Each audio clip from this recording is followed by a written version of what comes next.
They threw the baby to the floor for being loud. 6 minutes later, that same floor was covered in blood. What happened next will haunt you forever. Violence met its match on that flight. Subscribe if you stand for protecting the innocent and fighting back against hate. The cabin was quiet except for the low drone of the engines and the occasional rustle of a newspaper or a shift in someone's seat. Air pressure had settled, the lights dimmed to a calming hue, and most passengers had already relaxed into the long-haul flight from Andalan to Corgrave. It was the kind of atmosphere designed for stillness, for disappearing into one's thoughts, or for Nolan Vey to try and comfort the restless baby cradled against his chest. He shifted slightly in his aisle seat, adjusting the sling where his infant son Lennox was nestled. The boy had begun to fuss, little whimpers escaping his lips that hinted at something deeper. Discomfort, hunger, perhaps just fatigue. Nolan moved instinctively, gently rocking him, one hand tapping the base of the bottle and the other patting the baby's back in a rhythmic beat. His tie was loosened, collar damp with sweat. He whispered soothing words into the baby's ear, his voice low, steady. "We're almost halfway there, buddy. Just hang in with me." The passengers around him varied in their reactions. A young man across the aisle pulled his hoodie over his head and turned up the volume in his earbuds. Another shifted slightly, casting a sidelong glance but saying nothing. Most kept to themselves. Nolan knew the kind of looks parents got when their babies cried on flights. He'd rehearsed for this moment, packed twice the supplies, brought Lennox's favorite plush rabbit, and had backup noise-canceling headphones just in case he needed a moment of silence to regroup. But none of that prepared him for the hostility walking down the aisle in a pressed uniform and polished shoes. Bryce Kellner, the lead flight attendant on the route, moved with mechanical precision. He was tall, sharp-jawed, and moved with the kind of practiced confidence that often crossed the line into arrogance. From the moment Nolan had boarded, he'd picked up on it. The subtle sneer when Nolan asked for assistance placing his bag in the overhead bin while juggling his baby, the way Bryce hadn't said, "Welcome aboard," only offered a curt nod and turned away. Now, as Lennox's quiet fussing rose to a gentle cry, Bryce passed again. His expression was clipped, his lips pressed so tight they looked like a blade. Without stopping, he muttered something unintelligible, continued walking, then doubled back with a sigh as the baby's cries intensified. Nolan braced himself, trying to appear calm and collected despite the exhaustion that weighed on his shoulders like lead. "I've got it under control," he said quietly, rocking Lennox more firmly now. "He's just a bit unsettled. He'll calm down." But Bryce didn't stop. Instead, he loomed beside the seat, casting a long shadow over both Nolan and the baby. "Some noises are unacceptable," Bryce said, voice low but laced with sharpness. He looked down at the child, then straight into Nolan's eyes. "You'll need to silence that child." Nolan blinked, thrown off by the coldness. "He's just a baby. I'm doing everything I can." That's when Bryce's expression changed. No longer annoyed, it turned into something darker, an eerie mix of control and contempt. In a sudden, jarring motion, he reached forward without warning. His hands grabbed at the sling's latch, unhooked it, and before Nolan could fully comprehend what was happening, Bryce ripped the baby free and hurled him downward. A gasp rose across the cabin, high-pitched and collective, like a single breath caught in 100 throats. Lennox's tiny body hit the aisle floor with a soft thud, followed by a piercing scream. The sound cut through everything. Conversation, engine hum, the flick of magazine pages, all of it stopped. Nolan's heart detonated inside his chest. For a split second he couldn't move. He stared at the writhing form of his baby on the floor, arms flailing, red-faced, a bump already forming near his temple. The scream was agony, and so was the silence that followed it. Passengers sat motionless in their seats.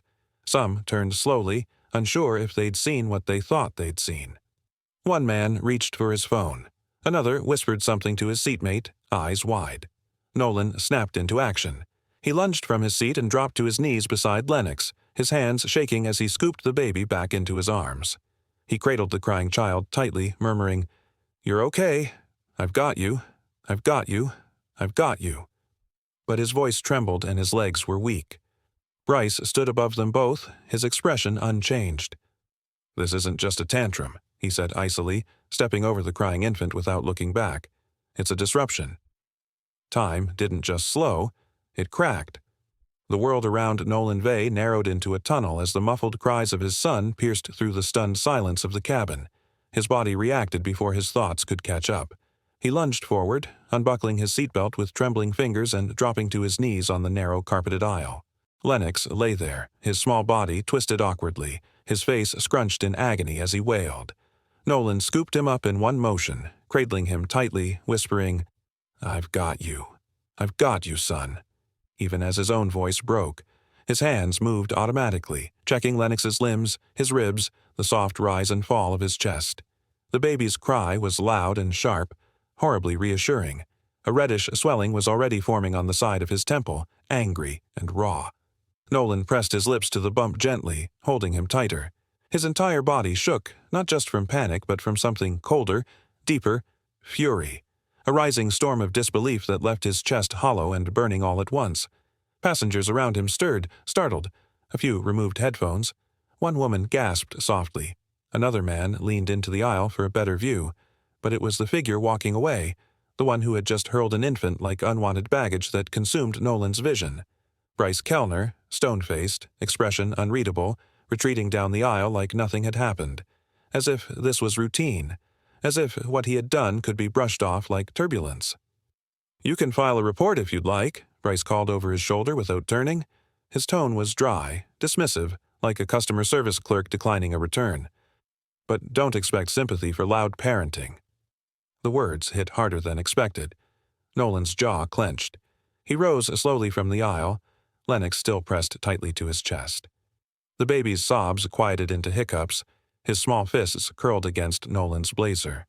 For a moment, the entire cabin felt too still. The overhead lights buzzed faintly. The engines hummed beneath their feet. Yet no crew member came running. No apologies. No protocol. A man across the aisle leaned forward. Mid-30s, dark stubble, phone still in his hand. "I got the whole thing," he whispered urgently. "Don't let him walk away from this." Nolan turned his head slightly. His eyes met the man's. It was enough. He gave the faintest nod, the kind shared by people who both saw something wrong and refused to let it fade into silence. He pressed the overhead call button, holding it for a long second before releasing. No response. He tried again. Still nothing. He sat back down slowly, his heart hammering. Lennox had begun to quiet, his body pressed tightly into his father's. But Nolan's mind was racing.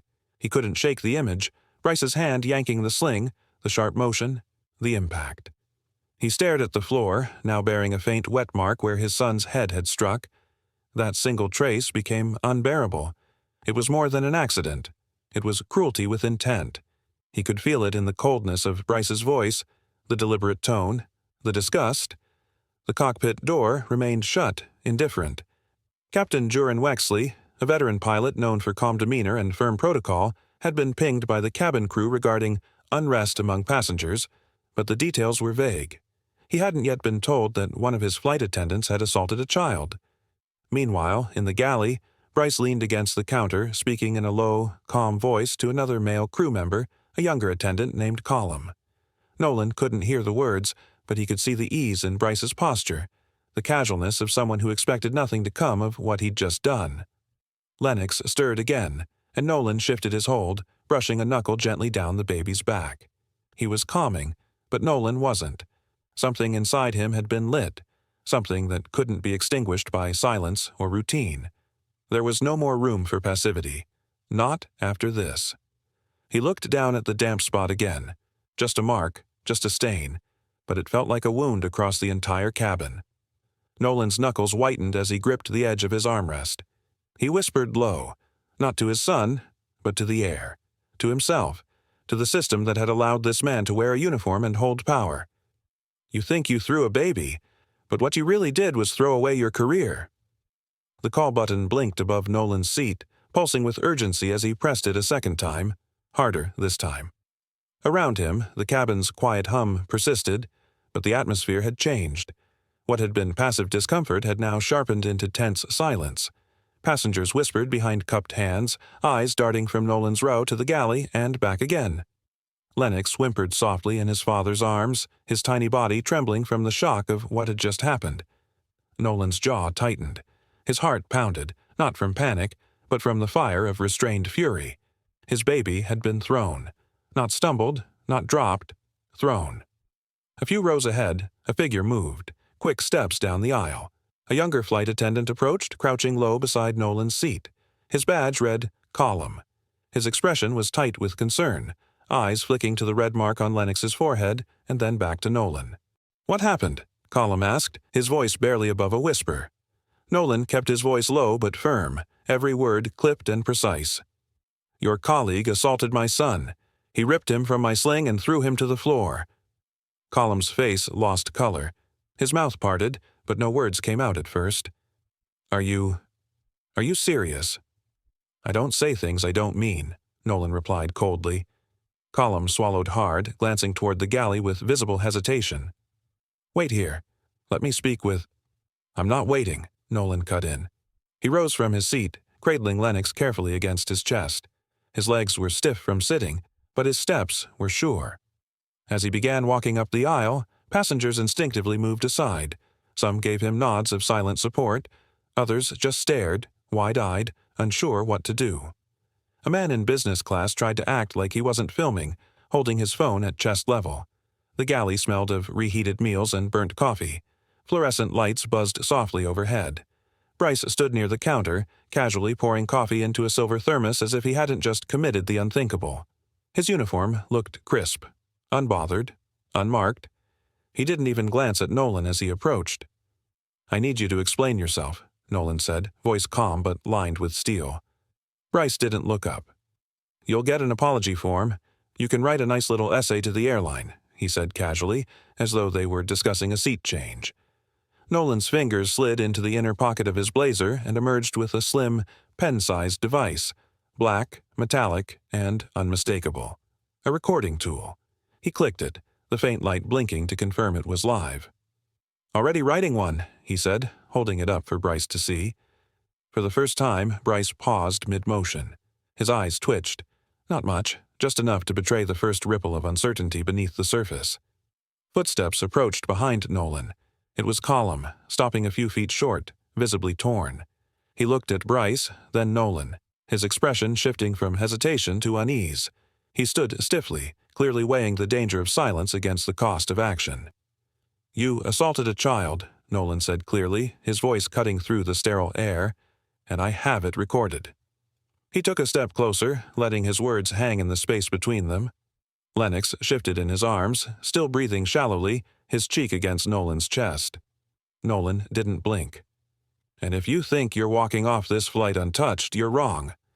Bryce lunged without warning, a flash of movement that sent a jolt through the cabin.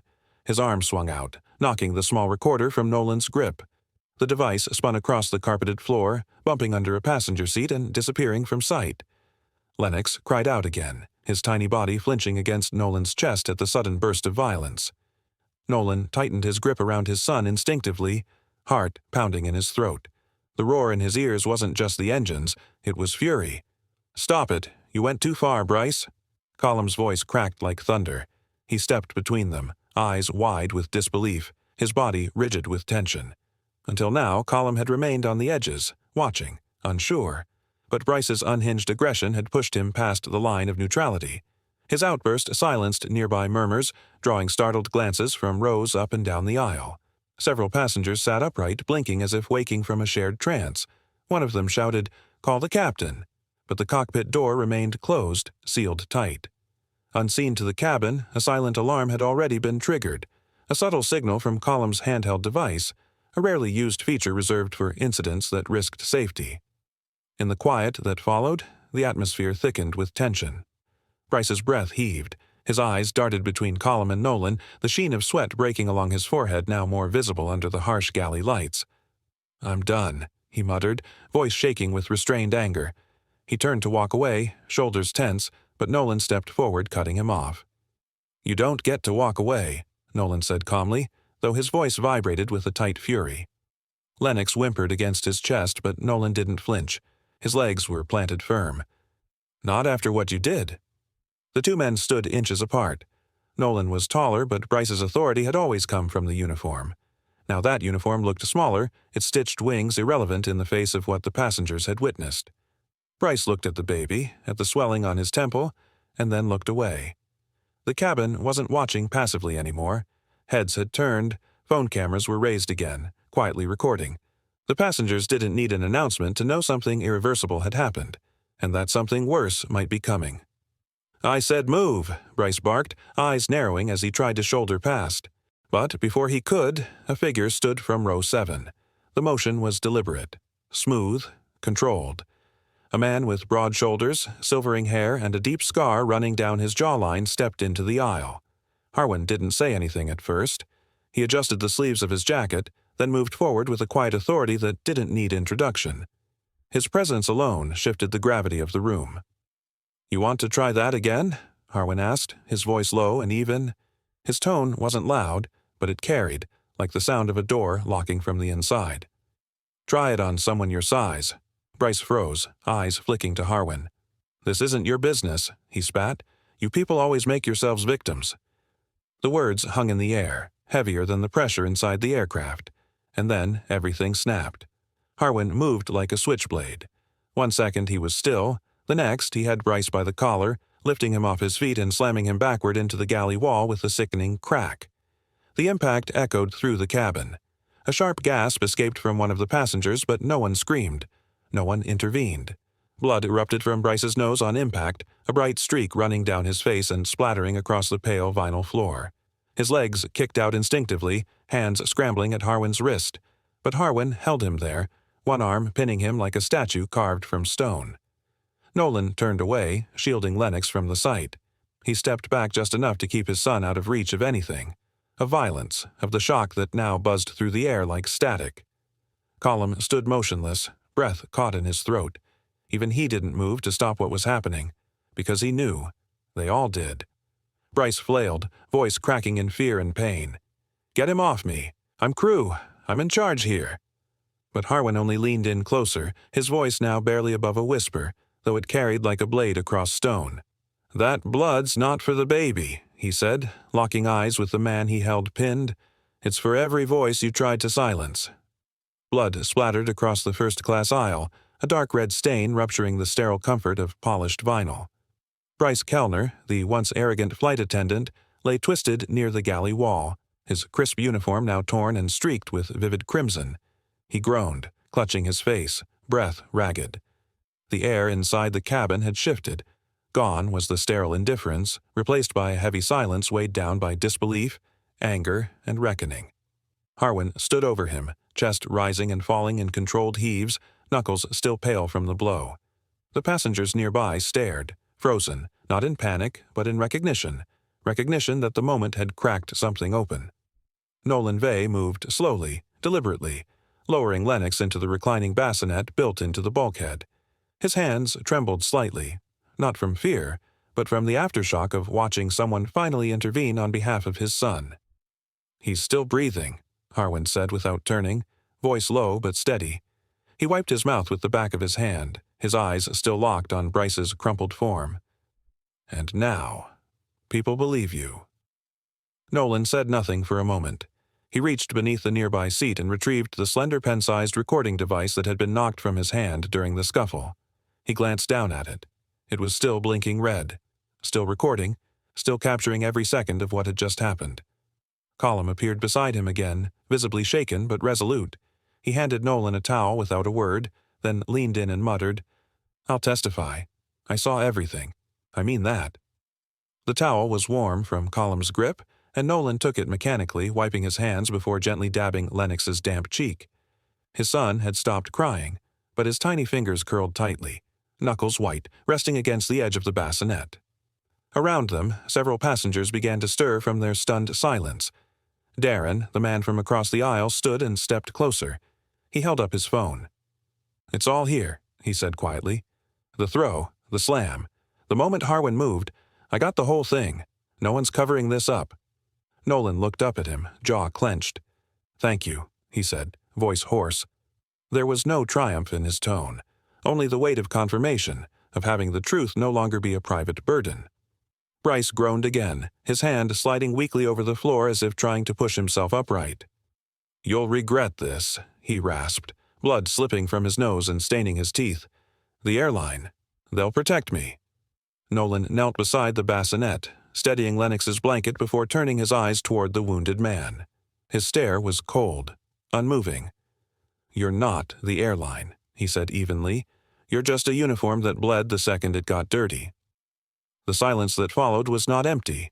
It was charged. In the cockpit, Captain Jurin Wexley's voice crackled softly over the intercom, muffled by the cabin wall.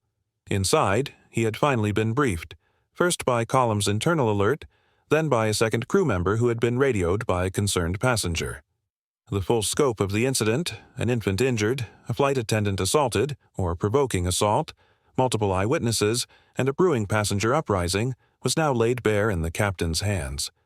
Wexley's face remained unreadable as he toggled the emergency communication line and called ground control. "This is Cavix Flight 382, he stated plainly, requesting emergency personnel at arrival gate, suspected child endangerment, crew misconduct, and a physical altercation on board. We are over water, rerouting now to Dawson Ridge Airport.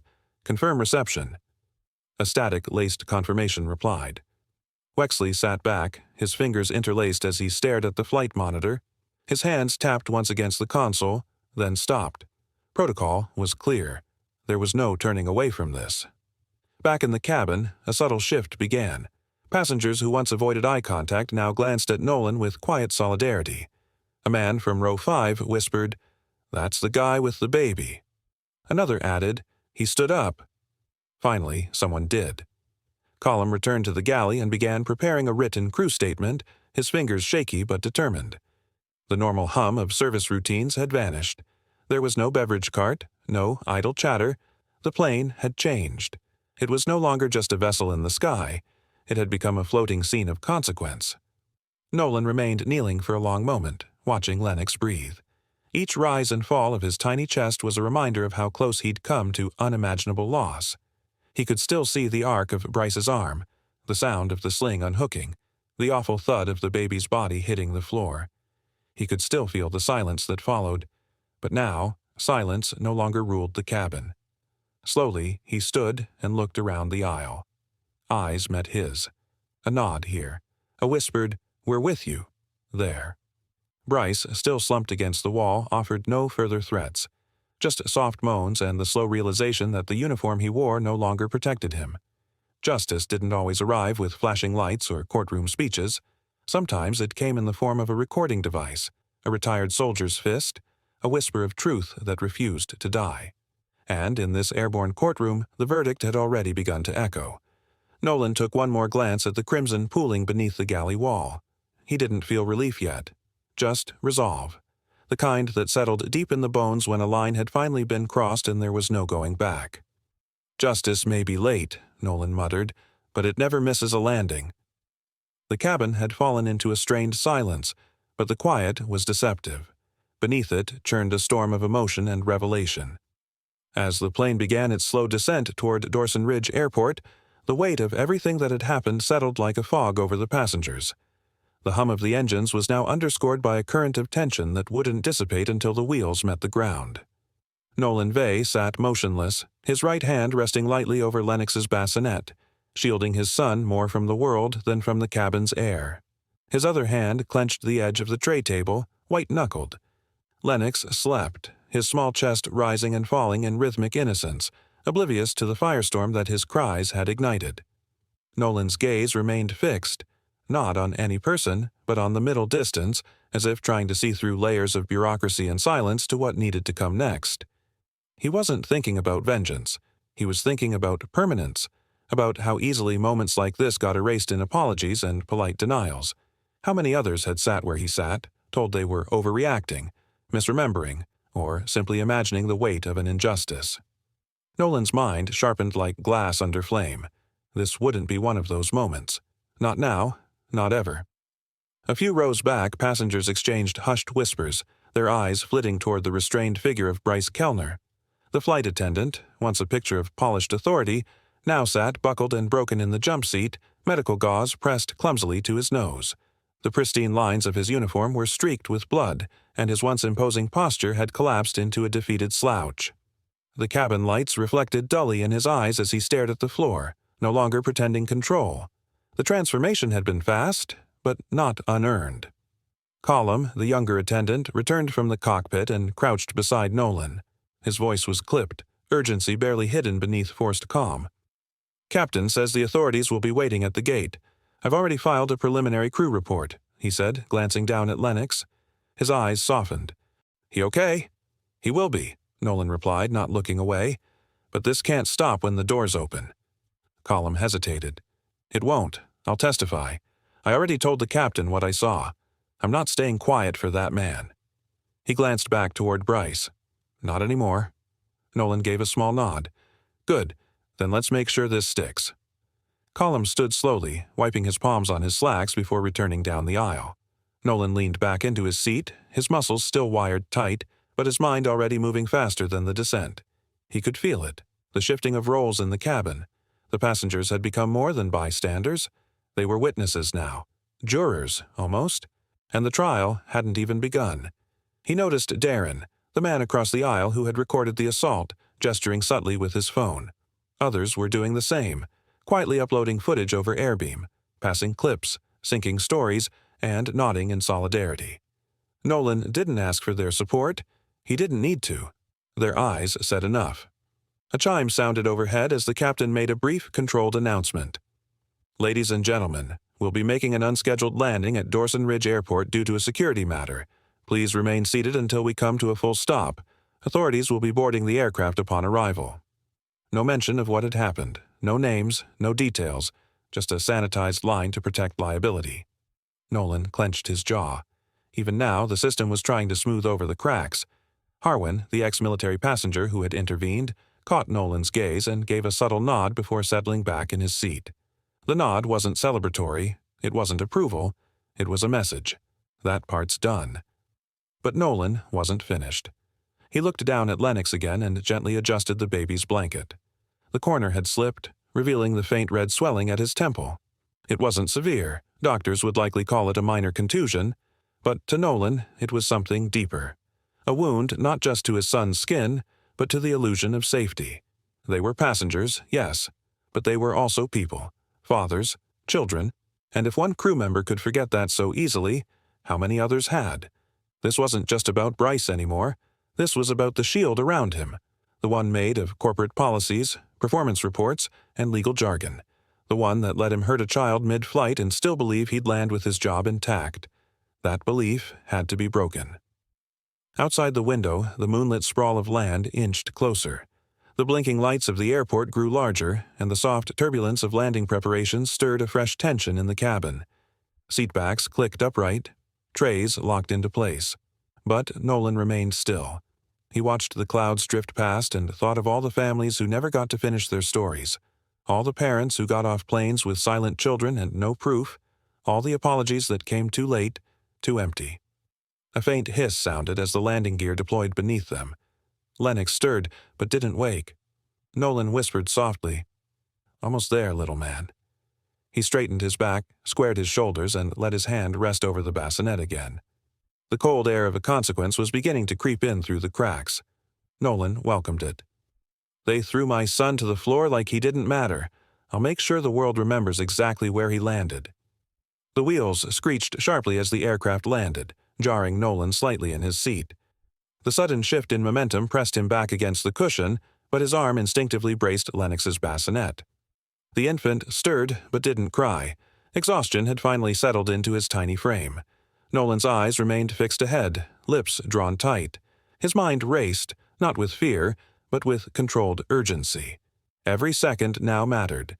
Dawson Ridge Airport wasn't large, but it was designated as a high-security reroute hub for emergencies, and Nolan had insisted, through Colum, that law enforcement be ready before they even touched ground. Through the scratched window he spotted the blur of flashing lights, blue and white. Airport security vehicles had already begun surrounding the aircraft. The engines wound down slowly, but the tension inside the cabin only climbed higher. Some passengers had risen slightly in their seats, straining for a better view. Others stayed silent, eyes trained on Bryce, who sat upright but restrained to a jump seat near the galley, blood dried on his uniform and under his nostrils. A large bandage sat crooked on the bridge of his nose, pressed there by his own hand. The jetway connected with a muffled thunk, and then the front cabin door opened with a hydraulic hiss. Two uniformed officers stepped inside, flanked by a man in a slate-gray blazer who moved with quiet authority. One of the officers nodded toward the co-pilot, who had clearly briefed them during descent. They didn't speak loudly. They didn't have to. Their presence alone shifted the atmosphere.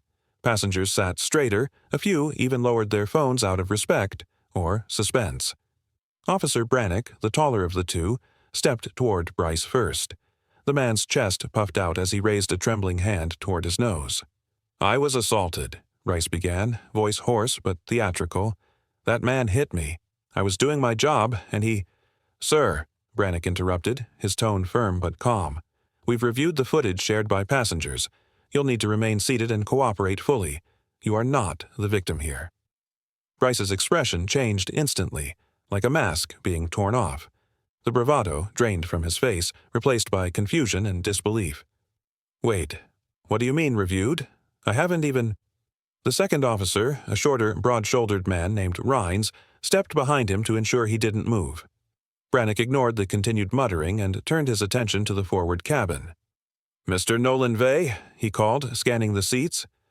Nolan stood slowly, cradling Lennox in his arms. The baby's head rested against his chest, cheeks flushed from earlier crying. Nolan's movements were steady, controlled, but there was a weight behind them. His body was tired, but his will remained locked in place. "That's me," he said simply, voice clear despite the fatigue. "We've been fully briefed," Brannick said, stepping forward to meet him. "We'd like to escort you and your son to a private debrief room here in the terminal. You'll be safe, and we'd appreciate your full account."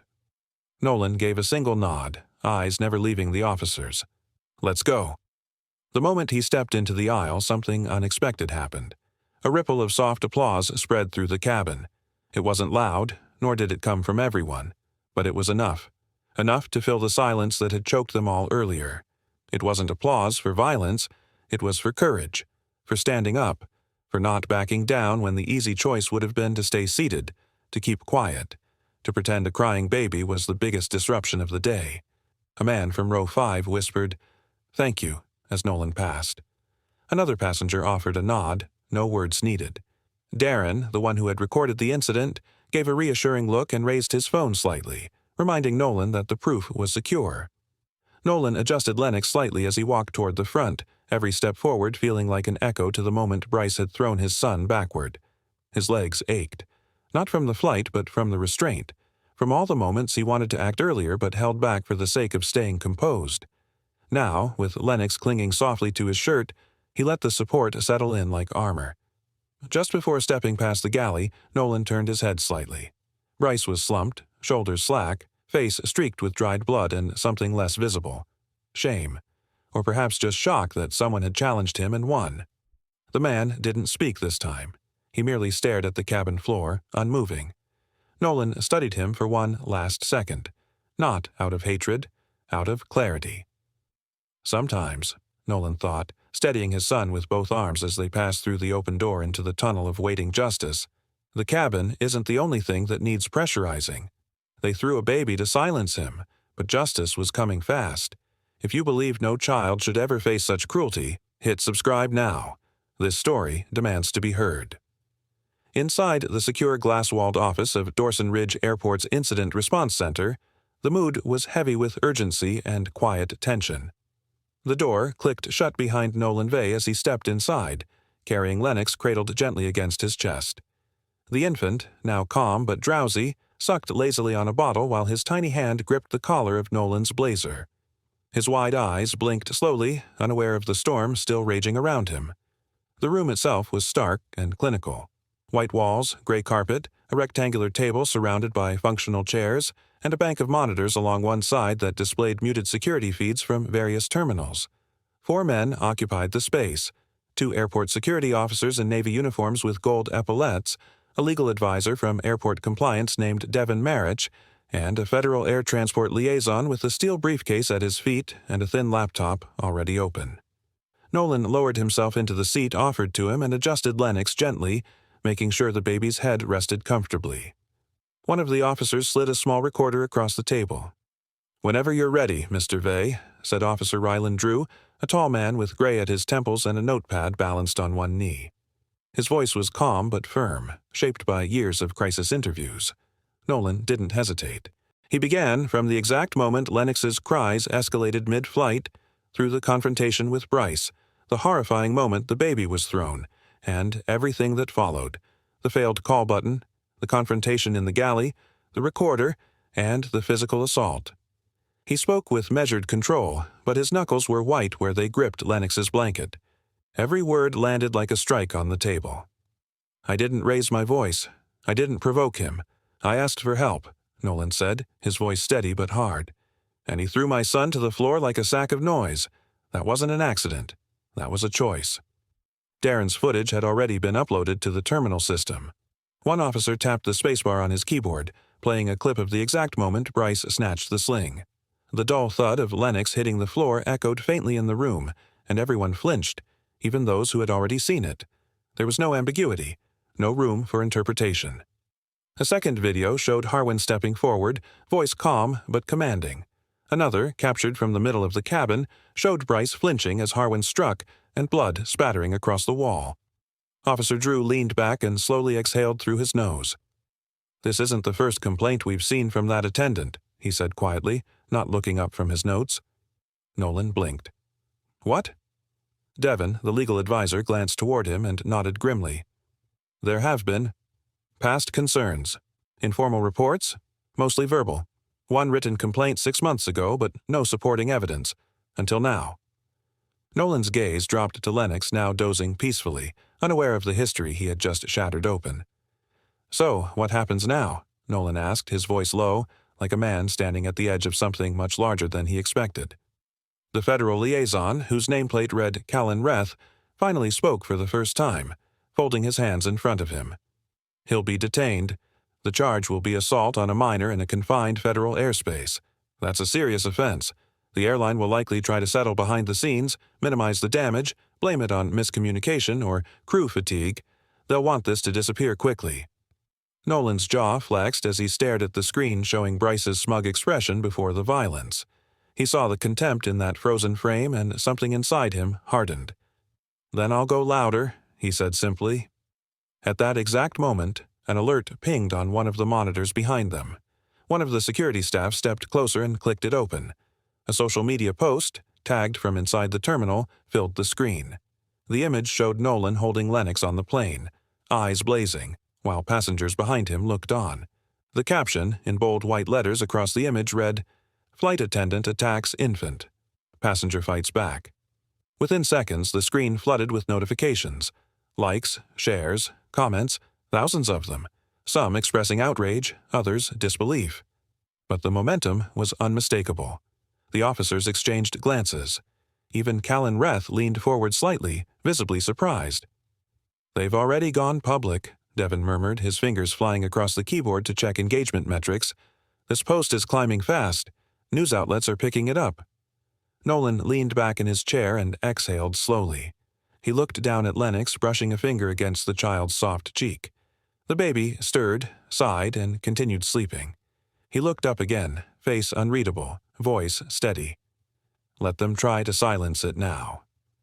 Back at the plane, the cabin lights flickered slightly as the main doors hissed open. A stretcher rolled in, guided by 2 paramedics in navy jackets marked with the Dorson Ridge insignia. Bryce Kellner lay on it, his face half covered by blood-stained gauze. His uniform shirt had been cut open at the collar, and the faint outline of dried blood trailed down his jaw. He kept his eyes low, deliberately avoiding the surrounding cameras and passengers, some of whom were still filming from their seats. The quiet hum of equipment and the hushed tones of the paramedics made the moment feel clinical, but beneath the surface, the tension pulsed. Harwin stood nearby, arms crossed, still dressed in his civilian travel clothes but carrying himself with the discipline of his former military post. An officer approached him with a digital tablet. Harwin nodded and offered a calm, precise account of what he'd witnessed. His voice didn't rise, but his eyes remained firm as he pointed toward the aisle. "He flung the child. That's when I stepped in," he said. "I waited until he showed he was dangerous again." The officer, a wiry man in his early 30s, nodded silently, typing each word carefully. Harwin signed his name, then turned away from the stretcher with a glance back. No regret, just resolve. Elsewhere on the aircraft, Column was led out by a representative from airline HR. The young flight attendant walked stiffly, his shoulders tense, his eyes darting to where Bryce was being moved. He hadn't spoken much since Bryce had been restrained, but the weight of the moment had settled on him. He wasn't just a witness, he was now a potential liability in the airline's eyes, and he knew it. Meanwhile, the airline's emergency PR team had already moved into position. From a glass-walled conference room above the terminal gates, a spokesperson in a pressed gray suit stared at the rapidly growing media crowd below. A statement was drafted, reviewed, and released within the hour. Cavix Air regrets a regrettable in-flight altercation involving a passenger and a member of our cabin crew. While investigations are ongoing, we are working to ensure the comfort and safety of all our travelers. The words were as neutral as possible, deliberately avoiding details, accountability, or anything that might suggest fault. Inside the security suite of the airport, Nolan sat quietly beside a small table. The room was sterile, lined with muted gray panels and a soft, humming vent overhead. Lennox lay across his lap, finally sleeping again, his tiny body rising and falling in rhythm with his father's chest. Nolan's eyes were heavy, rimmed red, not from tears, but from the storm of thoughts he had been holding back. His suit was wrinkled, his shirt collar stained faintly where Lennox had pressed his cheek earlier. He looked like a man who had just walked through fire and hadn't yet stopped to see if he was burned. Then the door opened. Reed Markell stepped in, crisp as always, a black wool coat folded over one arm, his satchel tucked beneath the other. The attorney's sharp features settled immediately on Nolan. Without a word, he pulled out a chair and sat across from him, placing a slim folder on the table. His voice was low but urgent. "They're already spinning it," Reed said, glancing at a notification on his phone. "They're framing it as a mutual conflict. No mention of the baby, no mention of Bryce throwing him." Nolan didn't flinch. He looked down at Lennox, brushing a hand gently over the child's small head. "I expected that," he replied softly. "They're protecting the brand." Reed leaned in. "We'll need to move fast, go public, leverage every angle, and we'll need to make this about more than you." Nolan's fingers tightened slightly, resting on Lennox's back. His gaze met Reed's, firm and unshaken. "It already is." The silence that followed wasn't empty. It was loaded, buzzing with unspoken truths.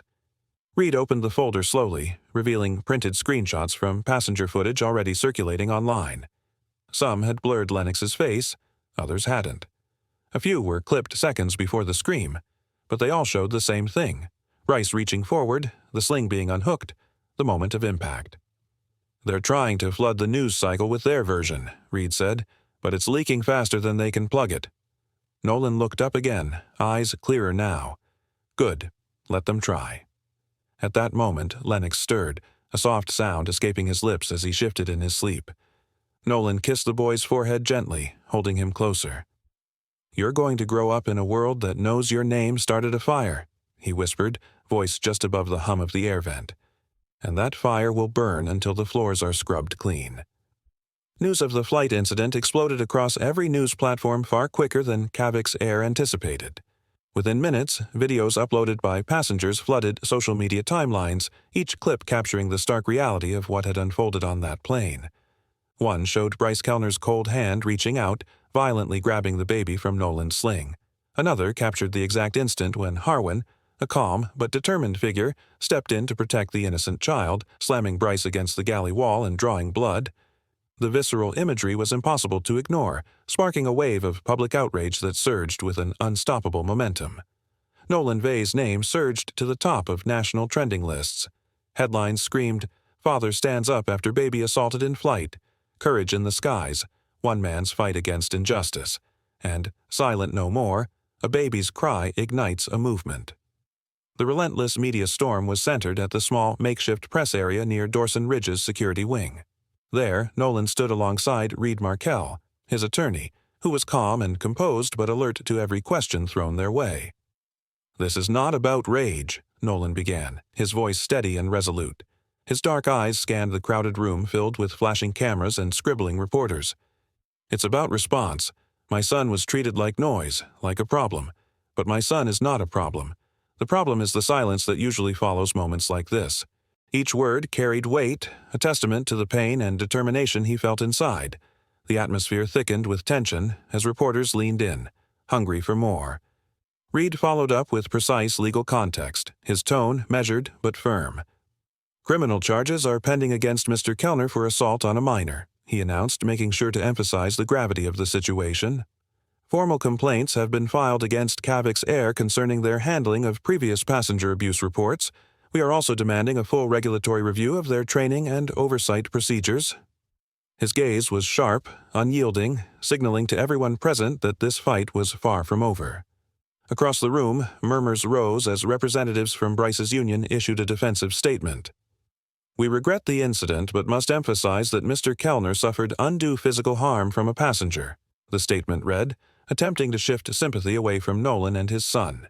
It was a predictable move in the unfolding drama, a desperate effort to reclaim a narrative slipping from their grasp. Suddenly, a figure stepped forward from the crowd, breaking through the hum of voices. It was Harwin, the former military police officer whose swift intervention had altered the course of the incident. His tall frame was steady, his voice carrying a quiet authority as he addressed the gathered press. "I didn't lay a hand on that man until after he threw a baby," Harwin declared plainly, his eyes locking with the cameras as if daring anyone to dispute him. The statement sent ripples through the room, transforming the already charged atmosphere into one crackling with truth and defiance. Reporters scrambled to capture the moment. Headlines were rewritten on the spot. This single line became a beacon of clarity amidst the chaos, a powerful rebuttal that cut through the airline's attempts to downplay the situation. Nolan's face, marked by exhaustion yet glowing with fierce resolve, softened slightly as he absorbed Harwin's words. The presence of an unexpected ally gave him renewed strength. Yet beneath his calm exterior, his mind raced. This was only the beginning.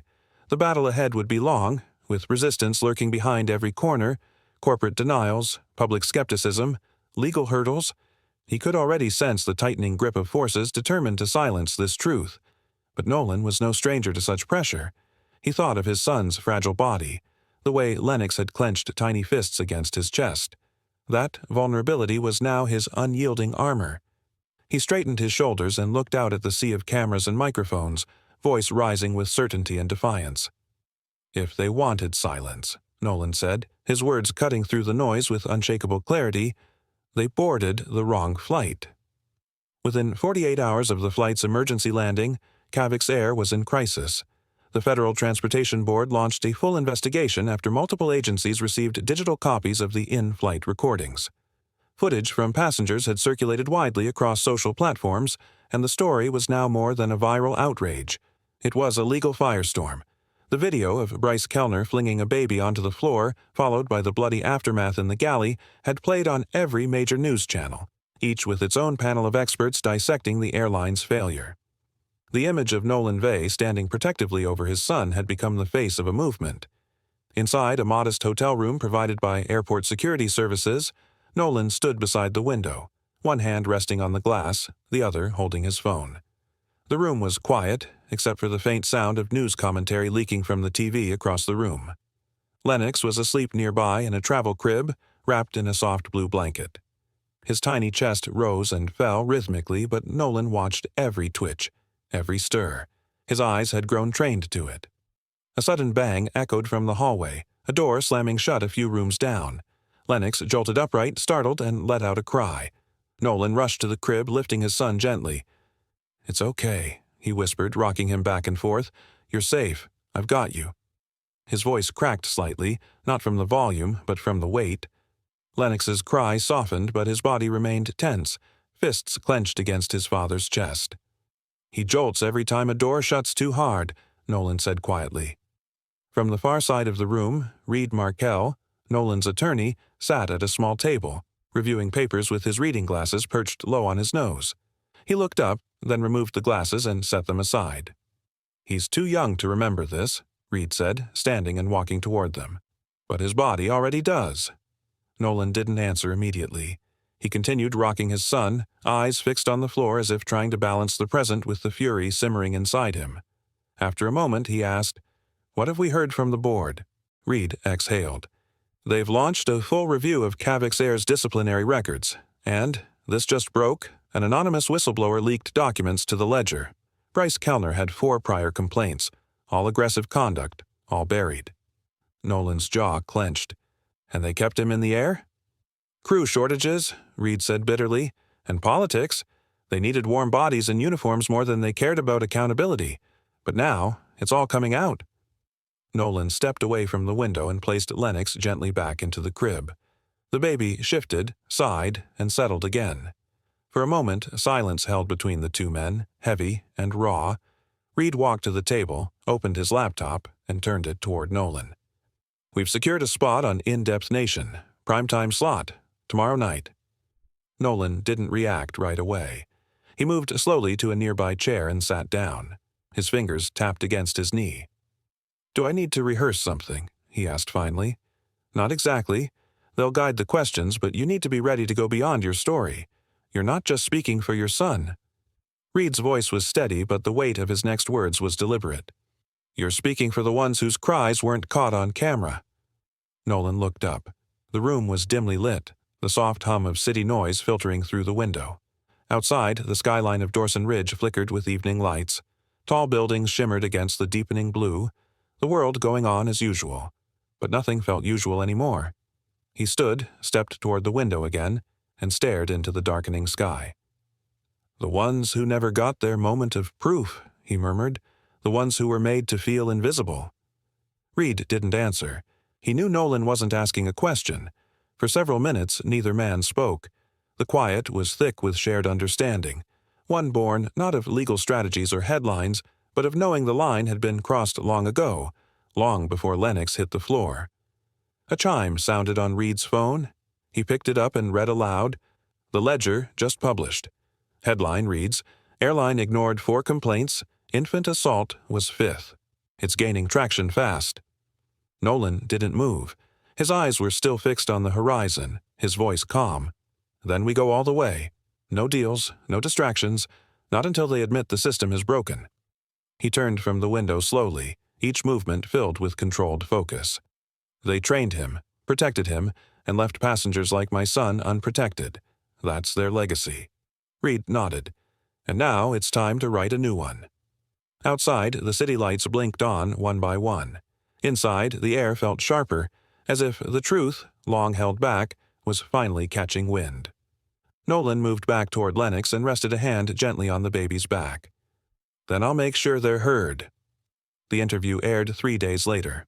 No fanfare, no emotional music, just a single, close shot of Nolan Vay seated in a chair, his hands calmly folded, his posture upright. The lighting was soft but honest, no shadows to hide behind. Across the country, televisions flickered to life, social media streams lit up, and households, offices, and cafes fell into silence. I heard a thud, Nolan said plainly, his voice steady, each word like a brick laid carefully. Then silence. The aisle went quiet, and he stepped over my son, like he was nothing. The host didn't interrupt. The camera lingered. Nolan didn't flinch. In living rooms and waiting areas, people leaned closer. Viewers expected rage or perhaps tears, but Nolan gave them something different, something colder and more cutting. He gave them truth, the kind that's been simmering quietly for too long. I've played that moment back in my head every night, Nolan continued, the weight of his body hitting the floor, the sound of it. That sound shouldn't exist for a child. The host cleared his throat, visibly moved. And what did you feel at that moment? Nolan didn't answer immediately. He stared at the floor, then back into the lens. Everything, he said softly, but none of it mattered. What mattered was standing up, right there, before silence covered it up like it always does. As his words reached millions, comments exploded across digital platforms. Within minutes, the hashtag #EchoOfFlight spread across social media like wildfire. People weren't just reacting, they were remembering. And then they started speaking. A former passenger posted, Bryce Kellner pushed my wheelchair-bound son aside when we asked for help. I filed a complaint. Nothing happened. Another recalled being asked to control her toddler or leave the flight. Yet another, a young father, recounted how Bryce accused him of being drunk simply because he was sweating and overwhelmed. They nearly had me escorted off, he wrote, all because my daughter wouldn't stop crying. These were stories that had once faded into inboxes, lost behind cold auto-replies and vague apologies. But now they had a spotlight. And under that light, truth spread. At Cavixair's corporate offices, executives scrambled. Stock analysts issued alerts as share values began a steady drop. The PR department issued a short statement calling the incident regrettable and promising internal review. But no one was listening anymore. They had already heard Nolan, and, more importantly, they had believed him. Inside his temporary hotel room near Dawson Ridge, Nolan watched the responses unfold in real time. Lennox lay curled against his chest, asleep, his breathing soft and even. The television was muted. The only sound was the steady buzz of Nolan's phone. Messages, mentions, support, outrage, solidarity. Every ping was another crack in the wall that had once kept people like Bryce untouchable.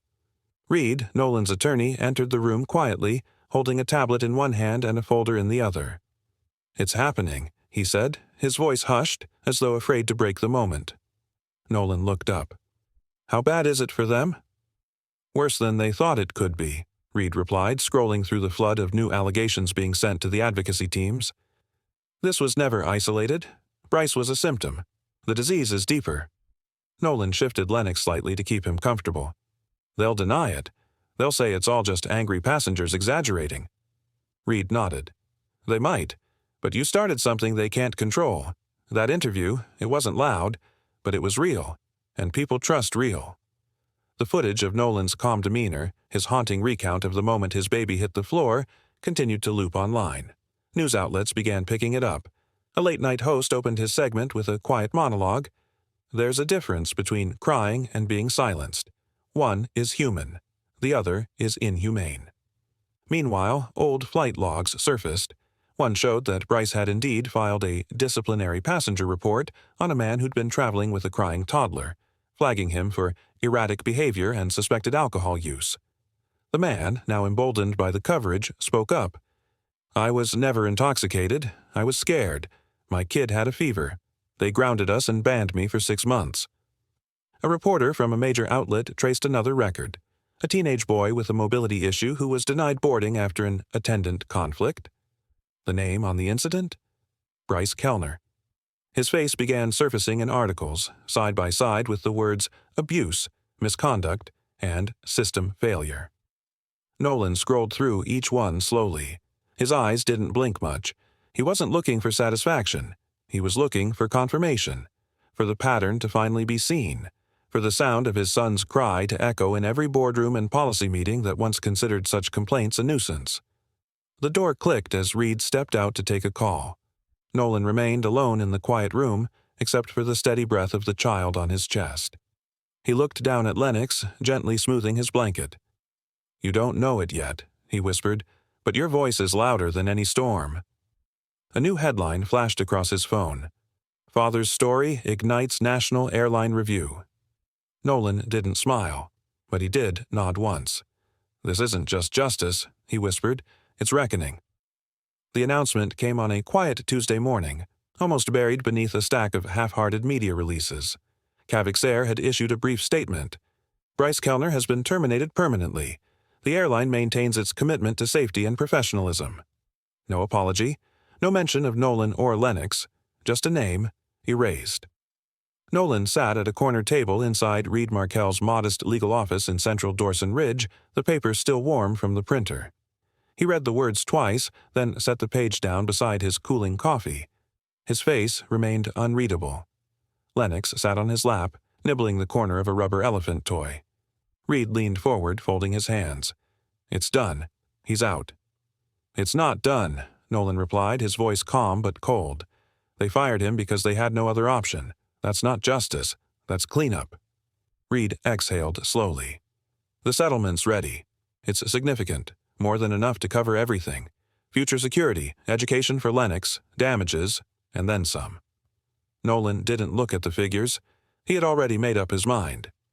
"I'm not signing anything unless it comes with a change they can't walk away from." Reed blinked. "You mean public apology?" "I mean policy," Nolan said. "I want zero-tolerance language in writing. I want a registry of flight attendants who've had verified abuse claims so they can't just hop to another airline. I want a fund, not for me, for families like mine, fathers who didn't get this far. Reed nodded slowly, impressed despite the gravity. You're going to make it hard for them. Good, Nolan said. They made it unbearable for me. The next few days were tense. Cavixair's lawyers pushed back, citing liability fears, union resistance, and unrealistic demands. Reed fired back with edited footage, public petitions, and a threat to go fully public with every sealed passenger complaint linked to Bryce. The airline's board, already under scrutiny, began to crack. Then, 3 senators released statements supporting Nolan's demands. Within a week, Cavixair folded. The deal was finalized in a low-profile conference room downtown. No cameras, no handshakes. Nolan signed with a single stroke, then slid the folder across the table. "Congratulations," one of the airline attorneys muttered dryly. Nolan didn't respond. His work wasn't for them. Over the next month, he used the settlement funds to acquire a vacant community hall in Eastwarden and convert it into a modern advocacy center. The name came naturally. Echo Line. A tribute to the sound that had started everything. His son's cry, the echo that refused to be ignored. The launch day was cool and bright. Reporters gathered behind velvet ropes. A handful of passengers from Flight 417 were invited to attend, including Darren and Colum. Harwin sent a message from out of state promising to visit soon. Reed stood off to the side, flipping through a prepared statement, though Nolan had made it clear. No speeches today, just presence. Inside the main hall, hotlines were already operational. Volunteers answered calls from parents facing harassment or unfair treatment during travel. Legal responders reviewed cases in a glass-walled office with whiteboards already filling with names and dates. The Parent Passenger Handbook, a 70-page rights manual, sat stacked on a table, printed in 3 languages, with 7 more coming. Near the podium stood Nolan, dressed in a simple slate-gray suit, Lennox balanced on his hip. The boy was calmer now, his bump healed, his laughter returning in quiet moments. As cameras flashed, Nolan kissed the top of Lennox's head and stepped forward. He didn't raise his voice. He didn't read from notes. He only said what mattered. "The floor they threw him on? That floor's now ours." The reopening of the Cavixair terminal at Eastwarden Airport was more than a routine event. It was a symbol of reckoning and reform, a visible scar healed with determined care. The sleek new building gleamed under the soft morning light, its glass walls reflecting the bustling airport grounds. At every entrance, bold posters from Echo Line stood sentinel, their images striking. A father gently shielding a crying child, eyes steady and protective, beneath the powerful caption, "Every sound matters." These were not just words but a manifesto, etched into the new identity of Cavixair. Inside the terminal, the air was charged with quiet resolve. Flight attendants, fresh recruits, and veterans alike gathered in small clusters for mandatory empathy and de-escalation training. Their instructor, Colum, once a hesitant young attendant caught between loyalty and conscience, now commanded the room with a calm authority that demanded attention. Nolan Vey stood near Gate 12, watching the scene unfold with a mix of pride and vigilance. His presence was understated, no grand gestures or speeches, yet every glance he cast bore the weight of his journey. His son Lennox, no longer an infant but a toddler taking tentative, unsteady steps, waddled beside him, clutching a small plastic plane. The boy's wide eyes flickered with innocent curiosity, untouched by the storm that had once engulfed his early days. Nolan's mind traced the long path that had led here, the pain, the fight, the countless hours of uncertainty. Yet now, as he observed the trainees absorbing lessons on compassion and restraint, a fragile hope took root. This was the change he had fought for. Not vengeance against Bryce Kellner or the airline's careless culture, but real transformation, starting with the people who served passengers day in and day out. From the corner of his eye, Nolan saw Harwin approach. The former military police officer moved with calm assurance, a quiet sentinel who had stood firm when it mattered most. Their nods were brief but meaningful, a silent acknowledgement of battles fought in vastly different arenas but for the same cause. Harwin's visits had become a steady reassurance that the skies were being watched, not just by authorities, but by those who refused to let abuses go unchecked. The terminal buzzed with a subtle energy, yet beneath it lay a current of tension, reminders of the past that refused to fade. Bryce Kellner's name, once shouted in outrage and fear, had been scrubbed from headlines and media frenzy. Now it lingered only in muted whispers within corporate compliance meetings, a cautionary tale for managers and flight crews. For Nolan, that fading was a double-edged sword. The man who had thrown his son to the floor had been stripped of uniform and privilege, yet the system that enabled such recklessness still required vigilance. The goal was never revenge. It was visibility, dignity, reform. As Nolan guided Lennox toward the expansive tarmac viewing window, a small group of passengers gathered nearby, their eyes quietly recognizing the man who had become a symbol of resilience. One man stepped forward, voice low but filled with respect. "You made sure they couldn't ignore us anymore," he said, his gaze steady and unflinching. Nolan returned the look with a faint smile, his arms lifting Lennox gently into a protective embrace. The toddler giggled softly, clutching his toy plane close. Nolan's voice was steady, carrying the gravity of all that had passed. "They threw a baby to the ground to make things quiet," he said, the words clear and resolute. "But that silence is what made the world listen." The floor soaked in blood told a story of courage and retribution. If you believe in standing up for the vulnerable, subscribe now. Together, we rise. Disclaimer: the story you just watched is fictional. It confronts disturbing themes of violence, neglect, and the misuse of power in positions of authority. Its purpose is to provoke awareness about the urgent need for protection of the vulnerable, to challenge desensitization to cruelty, and to inspire action against abuse in all forms.